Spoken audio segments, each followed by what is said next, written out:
सावधान, महाराष्ट्रावर घोंगावतंय मोठे संकट. पुढील 72 तास धोक्याचे. राज्यात वादळी पाऊस धुमाकूळ घालणार. हाय अलर्ट जारी.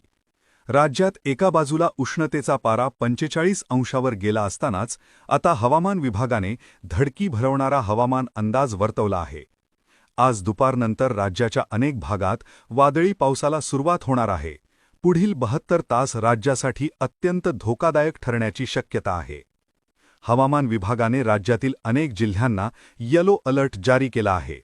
20 ते 22 एप्रिल या काळात पश्चिम महाराष्ट्राचा घाट परिसर, खानदेश, मराठवाडा आणि विदर्भात विजांच्या कडकडाटासह वादळी पावसाचा इशारा जारी करण्यात आला आहे. उत्तर मध्य महाराष्ट्रात मेघगर्जनेसह हलका ते मध्यम तर दक्षिण मध्य महाराष्ट्रासह मराठवाड्यातील काही जिल्ह्यांमध्ये वादळी पावसासह गारपिटीचा इशारा देण्यात आला आहे. तर कोकण किनारपट्टीवरही पावसाची शक्यता वर्तवण्यात आली आहे. या काळात 30 ते 40 किलोमीटर वेगाने वादळी वारे वाहण्याचा अंदाज आहे. अवकाळी पावसाच्या हजेरीमुळे उकाड्यापासून काहीसा दिलासा मिळू शकतो. नागरिकांनी दुपारनंतर घराबाहेर पडणे टाळावे असे आवाहन हवामान विभागाने केले आहे. Bureau report, Jamkhed times.